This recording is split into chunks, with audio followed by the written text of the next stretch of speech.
Listen up, get ready, I'm not gonna take no more. There's a revolution, a revelation going on in my soul.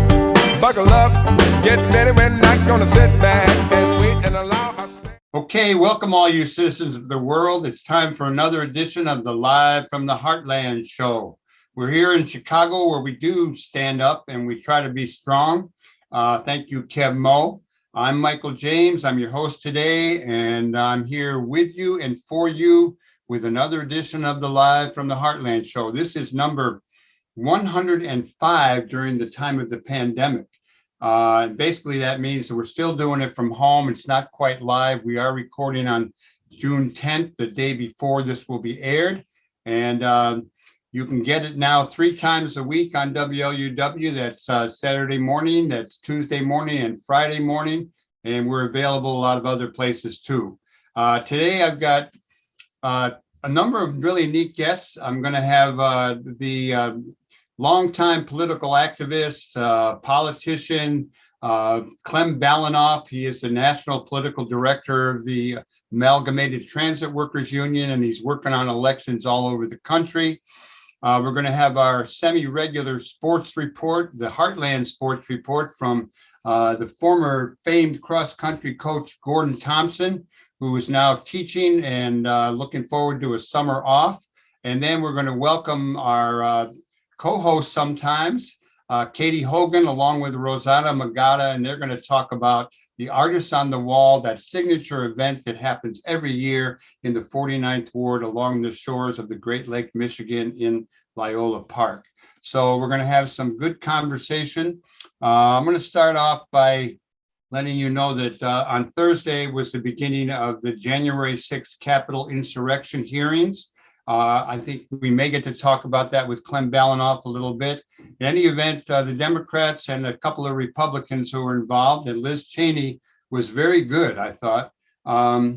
They're basically showing and illustrating, demonstrating that Donald Trump was right at the center of the actions that took place on January 6th. And you know, it was spellbinding, and there was a lot of new footage, and we'll certainly hear more about that in the weeks to come because there's a lot more to come.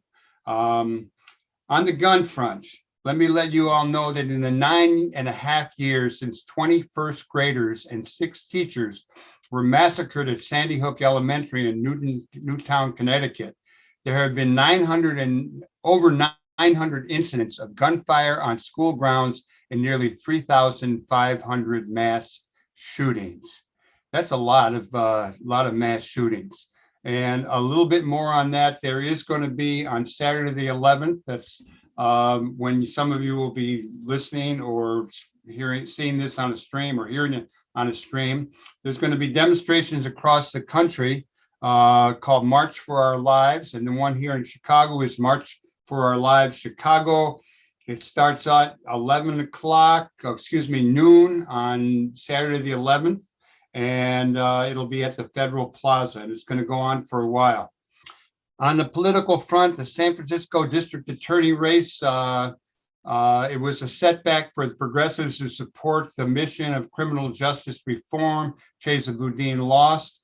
The turnout was overwhelmingly financed by more conservative forces in San Francisco, and there are a lot of tech companies, and the constituency and the population there seems to have changed a lot, but it was a very small turnout, about 129,000 people out of maybe 400,000+ eligible voters.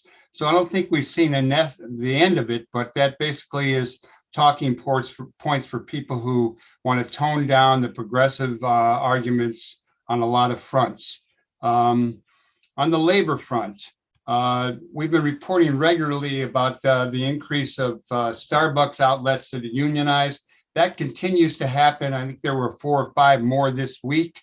And in addition to Starbucks and Amazon, and then we did report on a Gentleman Men's Club last week, all unionizing. Now Trader Joe's workers are seizing the moment to unionize. Employees at a store in Western Massachusetts filed for a vote to unionize on Thursday, that would be yesterday, citing health and safety conditions as well as cuts to benefits as the catalyst for their push for organization.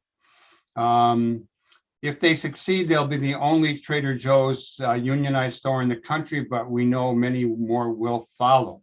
Stay tuned.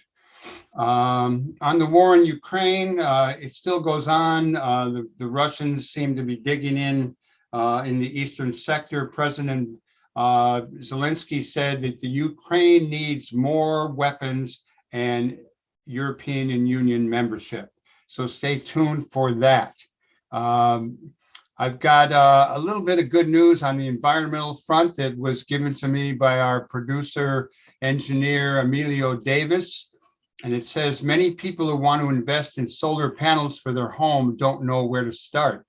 Well, starting in the fall, furniture store IKEA announced they will be selling home solar units in California stores in partnership with SunPower, a 35-year-old solar brand which is well respected in the industry. IKEA also announced plans to move the solar panel stocking into stores nationally in the near future. I think Illinois has some kind of a special arrangement. There's a lot of efforts to get people to go solar. I, for one, am a homeowner with a lot of trees, but I'm looking into it myself because solar is a good thing. And a little bit of an enticement on the sports front. Jefferson Park native, that's Jefferson Park here in Chicago, and Taft High School alum Jack Sawinski is the left fielder for the Pittsburgh Pirates and now leads the National League rookies in home runs this season with 7. While we tend to root for Chicago teams, we certainly like that a Chicago native, Jack Sawinski, is doing real well in his rookie year.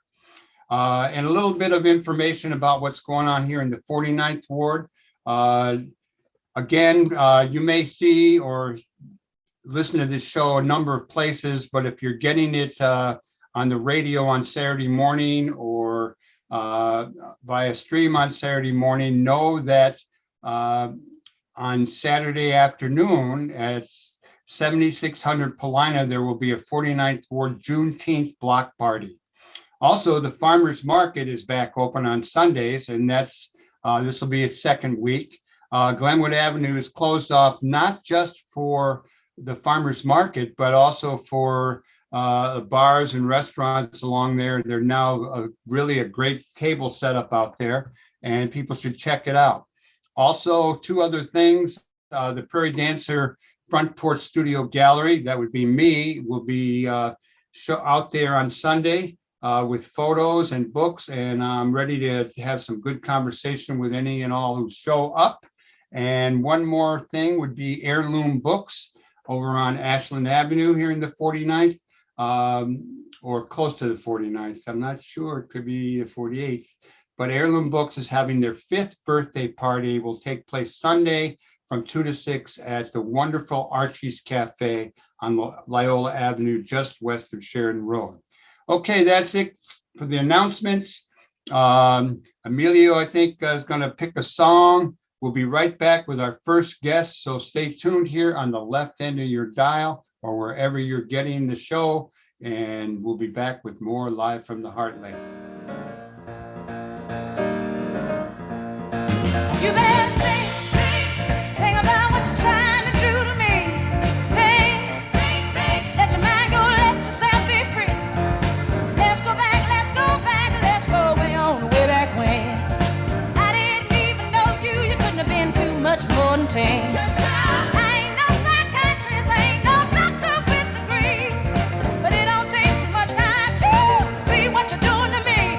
You better think about what you're trying to do. Hey, we're back with more Live from the Heartland. I'm Michael James. We're here live from the Heartland for it's actually number 105 in the time of the pandemic. It's for the week of June 11th. And I am really glad to bring on a guy I've been chasing for weeks, trying to get him on because he is a very busy guy. That would be the one, the only Clem Balinoff.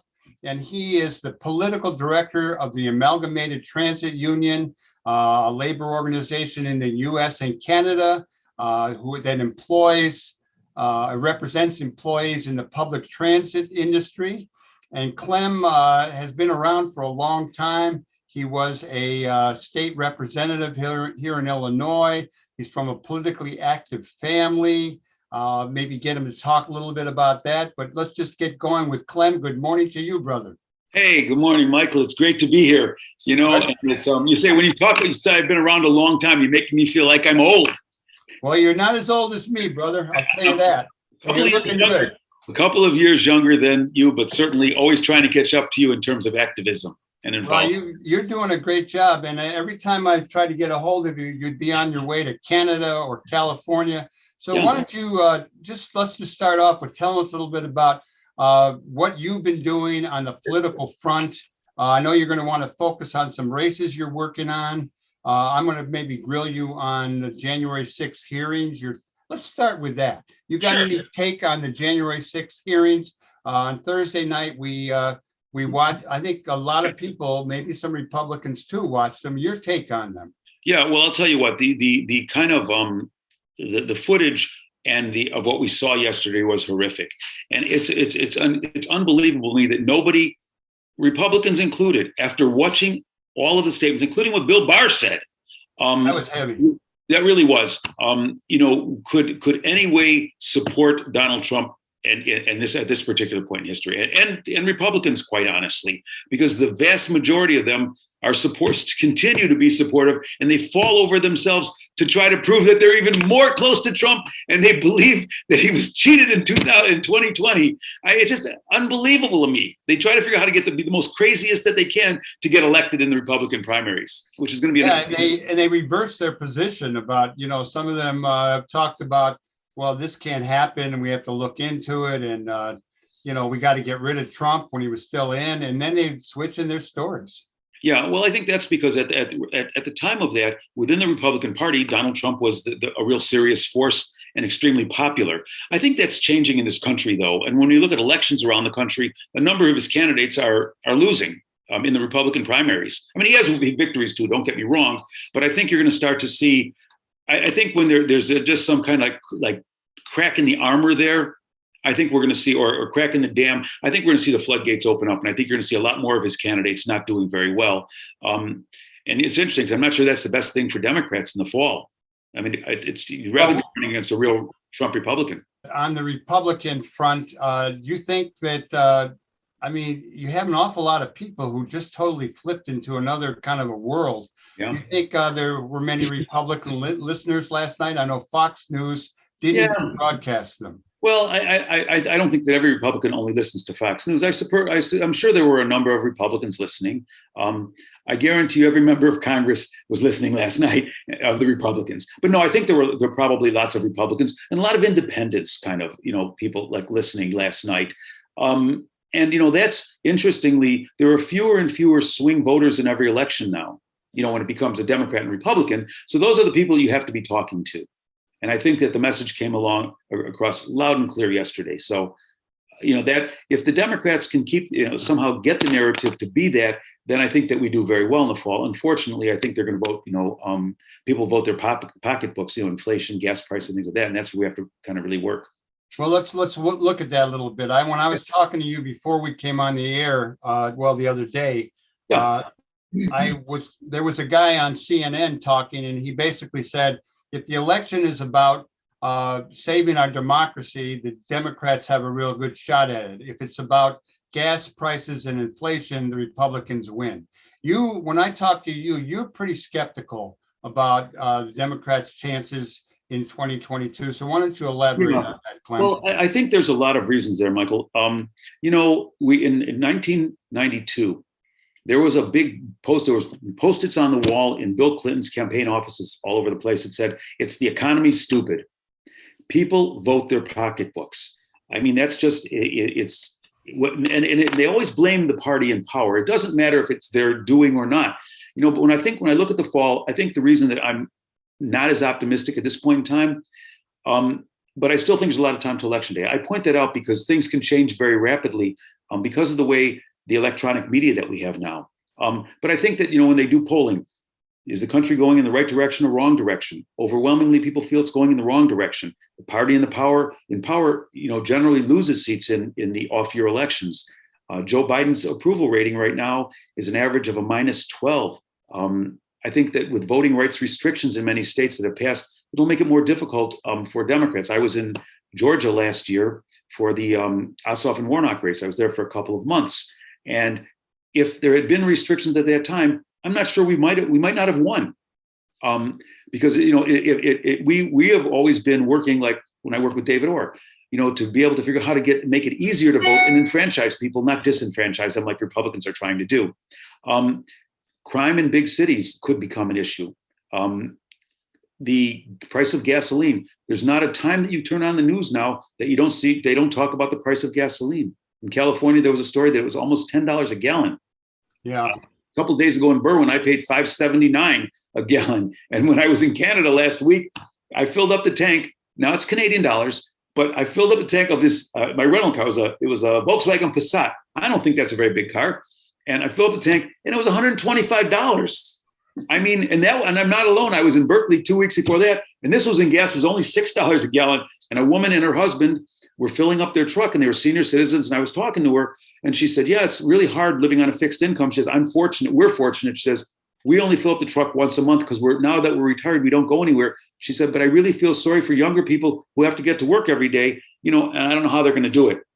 But, the economy, inflation, as I said, people vote their pocketbooks. Redistricting in this country, the Republicans did really well. In Illinois, the Democrats controlled the process, the House, the Senate, and the governor. And so we got to do the redistricting.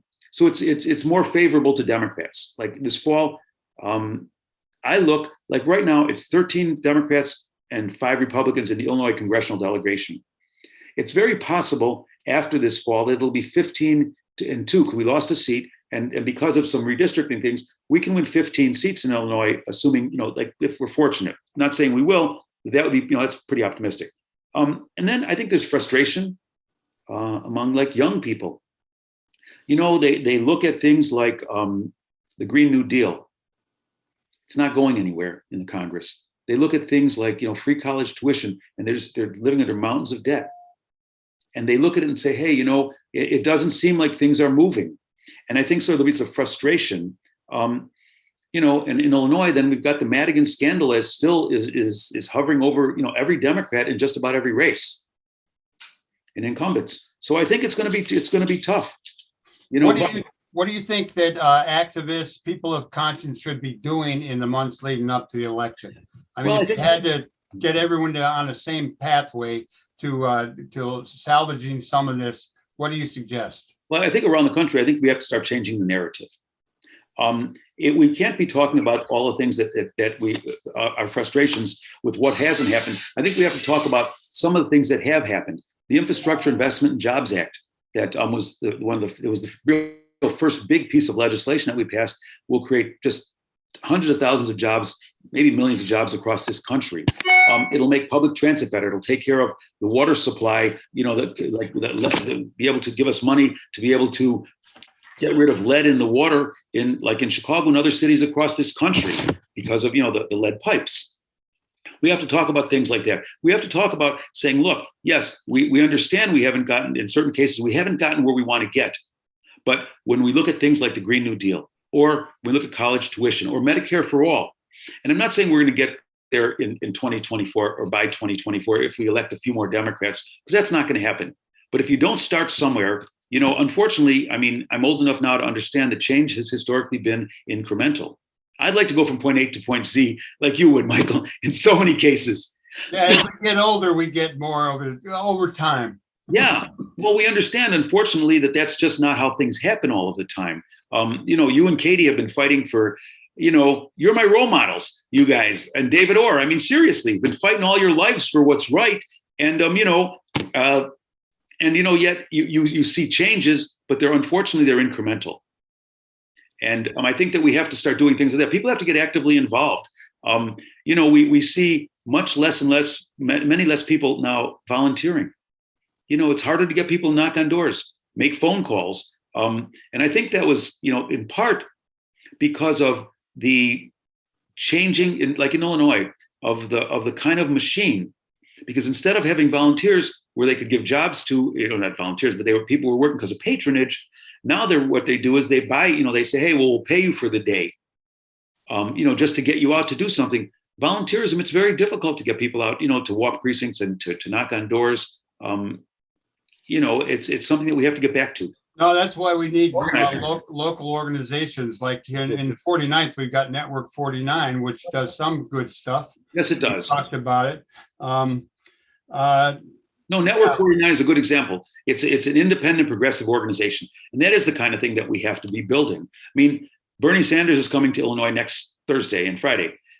He'll be doing a rally at Teamster City on Ashland there on Thursday night. I think it's 5:30 or 6:30, right in that time frame, right? And he continues to talk about the future and about what a future could be like. And I think it's the Bernie, everybody says, well, the guy's an old man, he's gray haired, he's grouchy, but people follow him. That's right, because he's talking about things that matter to working men and women, to seniors, to younger people. He's talking about pocketbook issues. And that's why I say we've got to be very careful with this fall. I mean, it could be about pocketbook issues. And if it is, I think Democrats have issues, Yeah. Well, I'm going to ask you to check in with Bernie, because I know you ran his campaign here in Illinois, and see if we can get him as a guest on the show sometime when via Zoom. When we had Beto O'Rourke on recently, 6 months ago. I will tell you, I will try, but I'll tell you what, no promises, because that is honestly, Michael, I won't tell you any stories. That's extremely difficult. Look, Katie was a delegate. I was a delegate. David Orr was a delegate. What's his name? You have another one from 49. Michael Harrington. Michael Harrington was, yes, that's right. Michael Harrington was a delegate. We had a lot of people from the area that were delegates. And I think even collectively, it's very difficult to get Bernie. I know he's coming in next week also to endorse a couple of candidates for U.S. Congress. Well, we can do Bernie from anywhere whenever he wants to spend 20 minutes. But you've been traveling around the country. Yeah. You've been working on some races. Let's talk about what do you want to start with? Nationally, what you're working on? Well, why don't we talk about Illinois? Yeah, let's go to Illinois, because that's my favorite state. Yeah, me too. It's the one I live in. And it's the one where we can have the most impact ourselves. There are a number of races for Congress that are coming up on June 28th. And in many cases, they really do pit a progressive against less progressive candidates. And like in the Amalgamated Transit, we've made a number of endorsements. We've endorsed Danny Davis in the 7th congressional district, and he's running against a young woman. And it's interesting because she's trying to say, hey, this is like we're all about change and things like that. Well, when you look at Danny, he's been a leader in the Congress, and somebody said, well, we got to have a change. I said, got to have a change. Okay, so let's figure this out.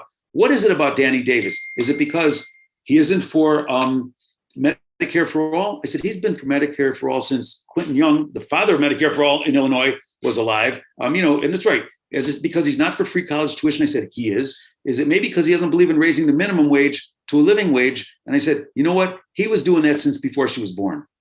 The only thing they say is basically they're saying, well, he's been around a long time. You know what? I say, if it's been good, he's been on the right side, why change? But the ATU, we are big supporters of Danny's. In the 3rd congressional district, it's a new Latina district. I think, again, this pits a serious progressive state legislator, Delia Ramirez, against somebody who has been very close and connected to to Louis Arroyo, who's going to be going to jail soon. They called him what they call him? The judge called it something on steroids, like corruption on steroids or something. This is his mentor and his political godfather. I believe he called him that one time. It's and Delia is a young, dynamic Latina supported by Chuy Garcia, Bernie Sanders, Elizabeth Warren, and others. And it's a real opportunity for progressives. Clem, you talked about the famous Levin family, and you're from the famous Balinoff family. And during your entire lifetime, you've been part of that family. What's it like growing up in a progressive political family? Well, it's interesting because somebody was asking me that a few days ago. We were talking about different movements that have happened. Actually, it was with Heather Booth, who, by the way, is supporting a candidate for state representative in Illinois named Abdel Nasser Rashid, who's running against the last vestiges of the Madigan machine with Mike Zaleski. At any rate, he's in the paper today. His father, again today, he's one of those guys that got the $5,000 a month no-show jobs at ComEd. his father, a real corrupt family. But it's interesting because in 1937, my dad was at the Memorial Day Massacre at Republic Steel, where 10 people were murdered, by the police while they were trying to organize a steelworkers union. I've been involved, growing up like that, you're involved in everything. In 1963, my dad dragged me to Washington to the March on Washington with Dr. King. I was there. Maybe we saw each other. We might have. I was older than you, though. Well, I was young, and I'll tell you what, it's kind of like being on the boardwalk. I don't remember a lot about the day other than the fact that I was there. But I would get to, whether it was the anti-war movement, the women's movement, the environmental movement. It's like you grow up in a family where you're involved in it. You're going to marches, you're going to, leaflet or whatever it takes. And it's like, and so it kind of is in your blood. And it's like, I always tell people, one of the big curses in my life is that I got involved in politics. I said, it's so all consuming, everybody, maybe you should think about something else. And I don't really mean that because I enjoy it. I love it. And it's who I am. It's part of who I am. And, that's a good thing because, it's like right now, I look at the world and I think there's three in government. I think there's three things we have to do. Voting rights is so critical, and making sure that we don't lose, because we're losing our democracy as we restrict more and more people's access to voting. I think it's also important that we have campaign finance reform. Yeah. Because if we don't change what it takes to get elected, only the millionaires and billionaires can afford to run. Campaigns are coming much more expensive nowadays. But the most important issue that we face, and one that I tell every young person and middle-aged person and even older people that we have to do something about, and it may not be for them like myself. I'm going to survive the planet. You will probably survive the planet. But the question is, will our children and our grandchildren? And we've got to do something about global warming. And if we don't change what it takes to get elected, we're probably not going to win. And it's so important that we do. And I fight for those things every single day. And I'm going to continue to fight for them, make sure my kids do. And I have a grandson now. He's about 15 months old. The absolute apple of my eye. I go to Berkeley a lot because that's where my daughter's at with our grandson. Coming in a couple of days. They're coming in a week and a half. And it's because I want to fight for a better world and survival for our grandkids. Well, you're a great example to all of us, Clem Balinoff, and I want to thank you for coming on Live from the Heartland, and I'll be chasing you around in a few months to come on again. And I promise you, Michael, I'll be there. And please say hello to Katie for me, one of my favorites. All right, brother. Yep. All right, you are listening to the Live from the Heartland show for the week of June 11th, 2022. I'm Michael James. We'll be right back with our next guest. It'll be Gordon Thompson, the famed track coach, and he will be giving us a sports report. Be right back. Don't move away from the left end of your dial.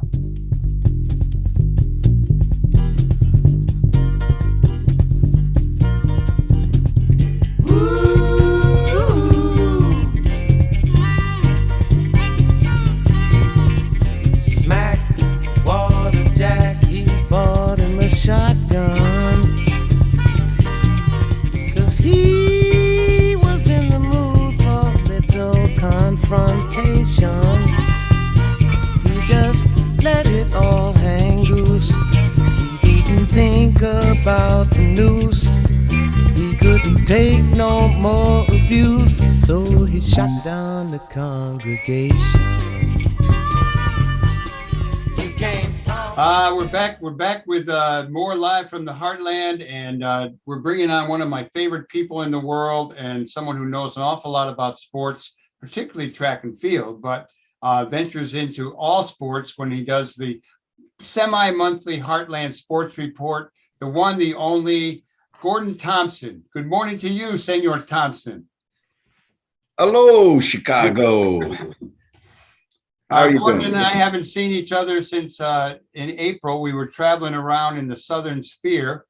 I didn't get into too many political discussions, but a few.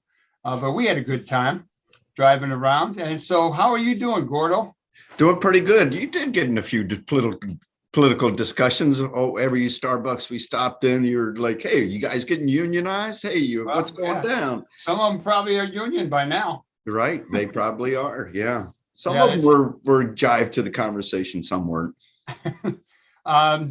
Let's start off with golf. You like to golf once in a while. Your family golfed. I have a son who golfs. I never got into it after caddying one time. I didn't really like the people I caddied for. And but golf is it certainly has captured my attention whenever Tiger Woods is playing. He's not playing too often these days, although we root for his comeback. But there's a lot of big news in golf. How about filling us in and why it's important for progressives to know this? Well, yeah, I have swung the club a little bit, and it's the game that I love to hate because it's really an exercise in frustration. The score of par is supposed to be average, but you got to be a professional to hit par. Par is not an average score at all. It's a superlative score, and hitting par is no easy. I could hit it on a hole or two, but not for a round. And my Dave's a really good golfer behind me.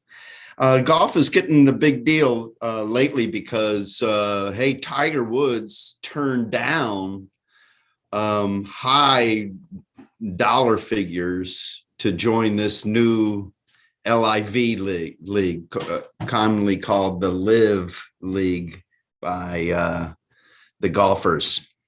And what's the story is that LIV stands for a number in Roman numerals, and that's 54. And that 54 represents the tournament holes in a round of golf of 3 or 4 days of 18 holes. 54 holes rounds out a tournament. And what this LIV league is they're going to be competing against the PGA, the Professional Golf Association, and that's the traditional standard. And Tiger took said a hard no to joining this league, whereas his contemporary Phil Mickelson took the money and is saying all kinds of crazy stuff in the public, as well as other golfers that are taking the money and run. It's not to jeopardize the PGA. It's just an alternative league, and it's not going to ruin the PGA. Just the PGA says, hey, if you join this league, this LIV league, you can't play in the PGA. So that's fair, but they can play in other major tournaments, like the Open is not a PGA and the Masters is not a PGA tournament. So they can join those others, big deals. Well, this new golf association is centered in Saudi Arabia. Well, that's where the funding, that's where the controversy comes. It would be played where? Here? Everywhere? Well, the first tournament is in London. It's going on right now in London, and that's the first tournament. And the golfers that have turned it down, like Rory McIlroy and Tiger Woods and other really good golfers that want to hold true, they're going to watch this on YouTube, the LIV league, and just to see what the big deal is. And there's no jeopardy in having an alternative league. It just means that you can't play in a PGA if you're going to be in this LIV. In the news, I have not heard anything about Tiger Woods, to be honest with you, in the mainstream news that I've been watching. I don't follow golf that closely, but I did follow that one of the criticisms is the new league and the people who are going to it aren't addressing the question of human rights that have been brought up around the funders from Saudi Arabia. And I don't know how much that's in the narrative that you're putting up forth, but in addition to the new league, there are questions about where the money comes from and how it's made. Well, that's a big question because the Saudi Arabia has been, one, they've been documented as being funding for 9/11, the strike in New York. And then, two, they've been documented of assassinating that American journalist. And so, those are two really bad things. But the money is from Saudi Arabia, who is apparently a friendly favor to America. We know not. Just like when we talk about a later story that the Russians really aren't our ally at all. So if the funding was coming from Elon Musk, would it be different? Yeah, it would be different. So this analysis is all about where the funding is from, and it's dirty money. That's all. It's oily money. Sports reporter, commentary analyst Gordon Thompson. Let's switch to baseball. And one of the things that, our beloved White Sox are, they're coming, I hope they'll come out of this a little bit. But Tim Anderson, tell us what happened with Tim Anderson and the guy from the Yankees, I think. Well, there is a big feud between came to a head a couple of weeks ago between Tim Anderson of the Sox and Josh Donaldson of the New York Yankees. You tell me, Michael, when Tim Anderson called himself the new Jackie Robinson about 5 years ago, what did you think? I don't think I really reflected on it. I just like Anderson. He's, Jackie Robinson's my favorite player. I grew up loving him. He had the same number that my year of my birth, 42. But I wasn't quite sure. I mean, because what the Yankee player did was call him Jackie, which people take as a put down. I didn't know it could have been of a compliment, but your take on it.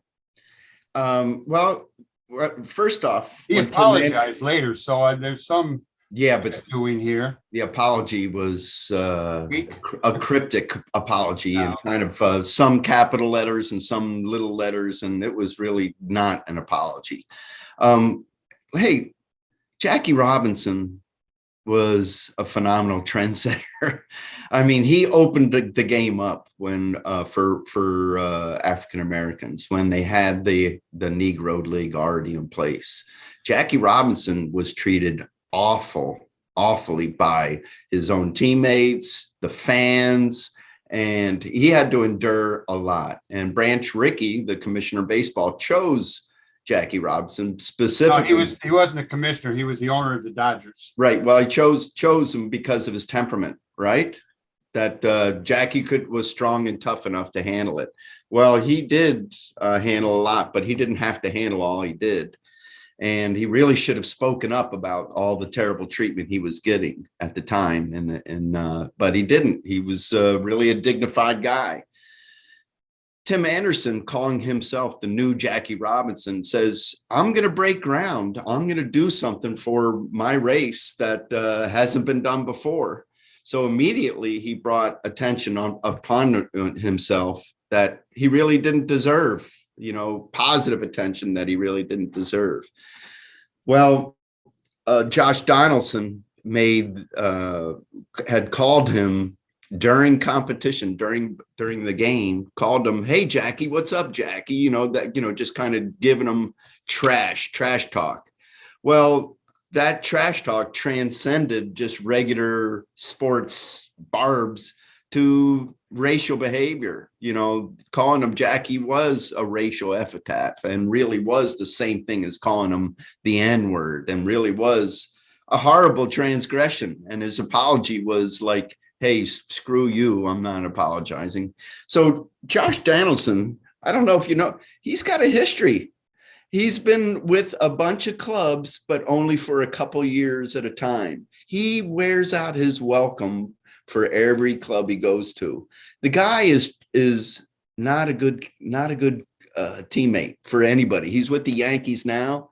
They'll get rid of him in a year or so. They're gonna get tired of his crap and extra. Let's remember that the Boston Red Sox were the last team to take an African-American player. And who was second to last? The Yankees in New York. Anyhow, I never liked the Yankees much, although I respect their players. Let's move on to women's basketball and the case of Ms. Grenier, who is still locked up over there in the old Soviet Union, now called Russia. Yeah, Brittany Griner, probably the face of the women's NBA, one of the more spectacular players in the history of women's professional basketball. She's incarcerated in Moscow, Russia, and the crime that she was paying is really just a crime of greed. She went to Russia to play in the sports league, the women's sports league, to make much more dollars than she could in the women's NBA. But what she had with her in her luggage was a couple of vape pens that had some cannabis oil in it. And they targeted her. They knew that she was carrying going into Moscow, and they really targeted her and really are now using her as an East versus West political prisoner. She's in bad shape. Hey, Russia has got an incredibly not just neo-Nazi, but a really a racist background in how they view people. The average Russian on the street really doesn't think all that much, but there's a really a hardcore thug of neo-Nazism going on in Moscow and in Russia. And it's really kind of crazy how Putin would say, that's why we're going to invade Ukraine, because we're going to save the country from the neo-Nazis. There's more neo-Nazis in Moscow than there is in the whole country of Ukraine. How do I know this? Well, I was on a USA team that competed in Moscow for the World Indoor Championships. And prior to competition, a CIA chief came in to speak with our team prior to competition. And he warned us. He said, hey, don't walk the streets at night. There's an element that, as if you're a person of color, you're not going to be safe. And that raised the eyebrows and raised the rankles of a bunch of us coaches who were, around during the 1960s. And some of the African-American coaches on the team were part of the civil rights struggle, John Carlos included. And so that raised the rankles. Hey, we took care of that in the 60s. We can take care of this now. And the CIA guy said, nope, these guys have everything that you don't. They have Uzi machine guns. They have all this Molotov cocktails left and right. They're not afraid to use them. So it's a different world, and it's a different concept of what freedom and fairness is in Moscow. And Brittany Griner, is going to be incarcerated for a while, and she may. I'm feared for her life because she may actually die in prison. The situation there is really primitive when you're incarcerated in Moscow. I've never been incarcerated, but I know how the system works there. She's in bad shape, and I really feel bad. Well, we'll keep people posted. We've been talking about it pretty regularly. I know she was playing for a team owned by one of the wealthiest people who was probably a Putin supporter. Absolutely. You know it. We'll see. I mean, so far she's still locked up, and they keep putting her hearings off. Well, you'll be back in about a month, I assume, with some more news. So stay tuned, everybody, for the Heartland Sports Report with Gordon Thompson. Once in a while, we get my cousin Adam James in there, but Gordon is our main man on this front. And stay tuned here if you're listening or if you're watching it. We'll be right back with more live from the Heartland. Thank you once again, Gordo. Talk to you soon. Peace out. Oh, Susie Q. Oh, Susie Q.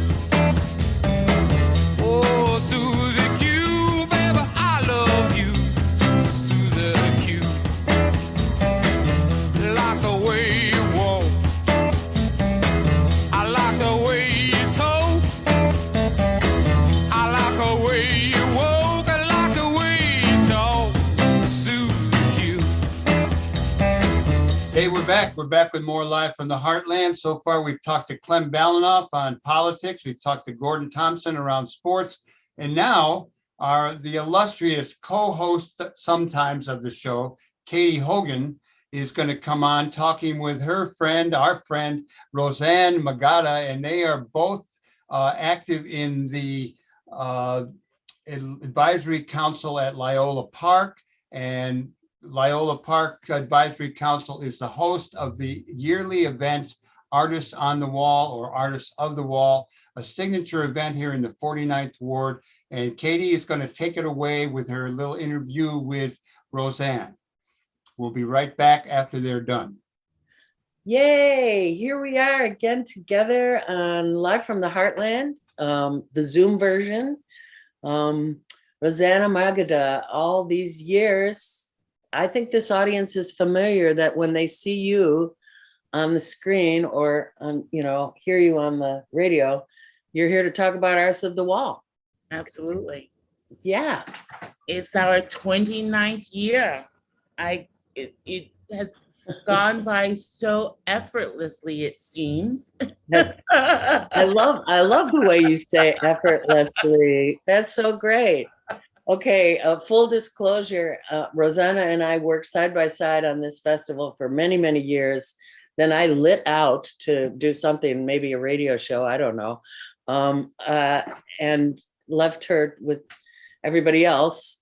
And it is not effortless. It becomes kind of a giant effort on one weekend, and then it's something to behold for ever after. So Artists of the Wall, describe it the way you would to somebody who's never been there, I guess. It is one of the most amazing hands-on art festival in the city that you ever want to experience. You have 160 people out painting on the 600-foot breaker wall right at the beach's edge, and it is magical. That's all I have to say about it right now. It is absolutely magical, with families all around, people are barbecuing, live music is going, kids are running around with paint on their faces. We've got a great art tent. We've got Synapse dance company playing. It's magical. It's just a magical weekend, Father's Day weekend. And it happens every Father's Day weekend for the last 29 years. We're gonna have to do something magical for the 30th next year. It's rolling in my head. Yeah. That's a big number. So the most amazing thing, for example, as we speak, the squares are already sold. There will be a few odds and ends available for walk up, but really those are the funny squares. That's what I'm calling them. Differently sized than the full bench. What people have to understand is this wall that is being painted is actually a cement bench that runs, as Rosanna said, 600 feet, and it faces the water and faces our incredible dunes, Restored Dunes project, and Pratt or Farwell Pier, whichever you call it. And we it's year-long art. It only lasts a year. So it's a gift of non-attachment for artists to paint on the walls. And it's very difficult to paint that surface.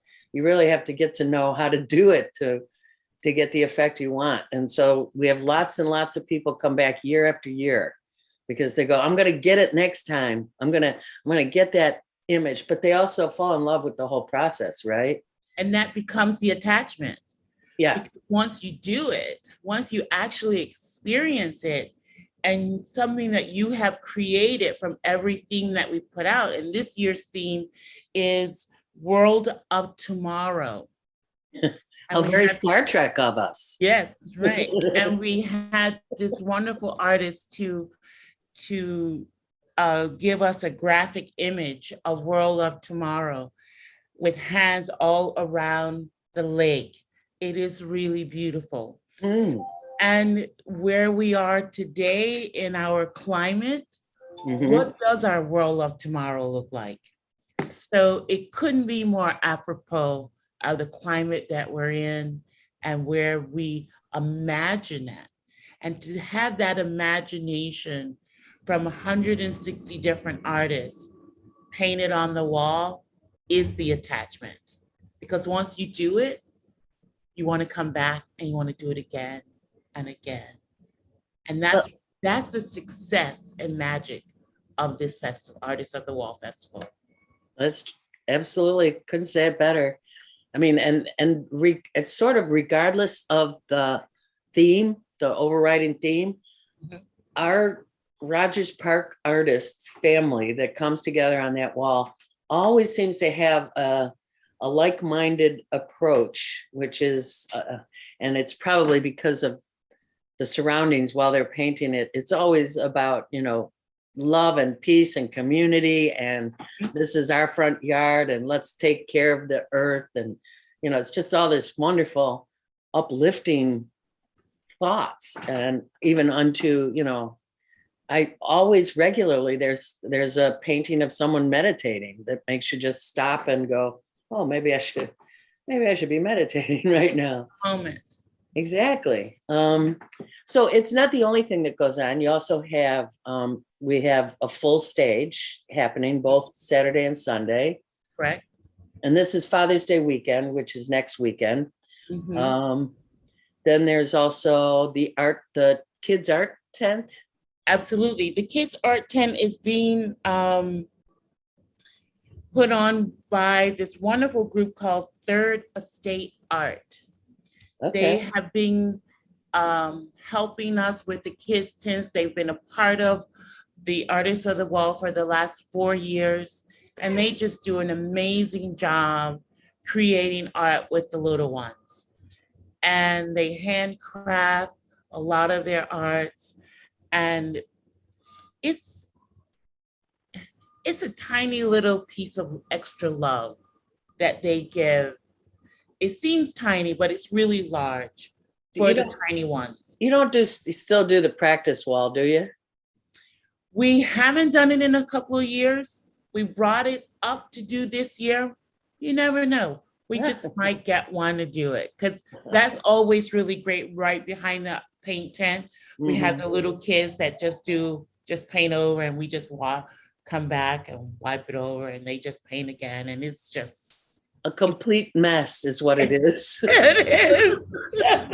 Complete mess. Your Wellington's on because it's really but I remember exactly when we started doing it, and it was because kids would come by without parents or anyone else with $30 to buy a square, and they'd be, I want to paint, I want to paint, I want to paint. And so we just thought, why not just create some plywood, thing that people can paint on? And oh my God, did they ever? It was fantastic. And we'd have to whitewash it a couple each day to start over again. Let's see. There's a couple other things going on in the park we should mention before we let this go. On that very day, on that weekend, Father's Day weekend, it is also a volunteer day for the wonderful Dune Restoration Project. It is indeed. Yeah, which happens from 9:30 to 12:30. So even though the squares are sold right now, you could show up to the park and be doing dune restoration with the ineffable Ann Whalen, who's been on this show many times, talking about the dunes there. And by the time you get finished, you can walk along the wall and see just dozens and dozens of people setting up and getting really into their painting. It's the coolest thing. And then of course, and then of course, Sunday afternoon is the judging, right? Absolutely. The wall, you need to have your wall done by noon, and then the judging starts. I do also want to mention that we have the Coast Guard Auxiliary that's going to be out both Saturday and Sunday doing water safety, which is really important. And we're very excited to have them back at the festival, sharing water safety tips with us. And we do have that. They're going to be with us all day. And we have free barber that's going to help. Right. We're going to have some barbering going on. Is there a barber college in the neighborhood? There is a barber college in the neighborhood called Legacy. Right. And they're going to come out and share their skills for free. And share their skills for free. And that's going to be really wonderful. I do also want to mention that not only are we, the Loyola Park Advisory Council, help create this amazing festival every year, but we have a whole list of projects that we do throughout the year. So have a look at our website at loyolapark.org, and you can find us on all social media. And we've got some great movies in the festival coming up this summer. So get your blankets ready. The first one's coming up is Princess Bride on July 9th, and then Emma and Coco. We've got a couple other events going on, like the Latin Festival movie and bioluminescence. So just go on our website or Chicago Park website and find us here at Loyola Park and come out and join us. We are an amazing community of just art and love and happiness. That's what I feel. Couldn't say it better. Thank you so much. This was a little talk about Artists of the Wall Festival, which happens Father's Day weekend. That's June 19th and 20th. 18th and 19th. 18th and 19th. Thank you. Saturday and Sunday. And it's just a magnificent way to welcome summer, is the way we used to say it for years. Way to bring summer to our neighborhood and bring others to our neighborhood. So peace out, my sister. Thank you. Thank you for coming on. Thank you for having me once again. I appreciate it. You brought me back. Thank you, Katie. And we're doing voters registration. Oh, right. We're doing voters registration. That's my job, I think, this year. And yes, so let people know that they can register to vote and get some other information about the upcoming primary from us there. Mm-hmm. Okay. All right. Thank you. Thank you. Bye, my sister. Bye-bye. Thank you, Katie, and thank you, Roseanne, and all those people who are missing Katie Hogan on this show. She's going to host a couple of shows coming up at the end of June and the beginning of July. And let me just throw in again little reminders. Next week, we're going to have Fritz Cahey, the Cook County Assessor, elected as a reformer, now being challenged by what's left of the regular wing of the Democratic Party. We're also going to welcome my old pal from growing up, author Mark Scott Smith, who's written 3 novels now about the Pacific War.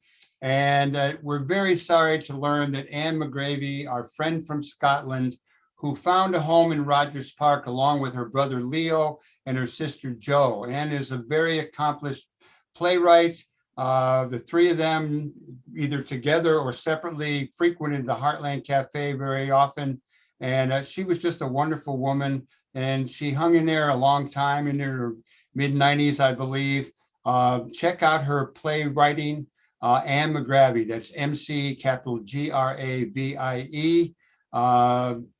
Today we're going to go out with, I think we're going to go out with Blind Boys of Mississippi doing I've Been Treating My Neighbor Right. We'd like to get a gospel-esque tune in here because Bob Marovich and Gospel Memories follows this show when it's on air and streamed. If we don't have that, we're going to go out with our beloved Twin Peaks doing Our World. And let me just let you know that we've been putting this show together for over 25 years. We're broadcast on Saturdays, again on Tuesdays, and on Fridays. And you can get us at youtube.com/heartlandmedia/videos. And you can also get us on Can TV and Spotify and Google Podcasts. I want to thank the people who really make this thing possible.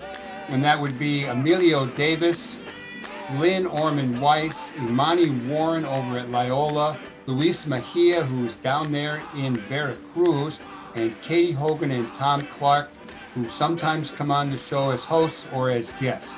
I'm Michael James. I'm looking forward to a good week. I'll be back next week with a couple of wonderful guests who I already mentioned. So do good in the world, because the world needs all the good that you do, all the good that I do. Together, we can make the world a better place. Have a wonderful week. Over and out.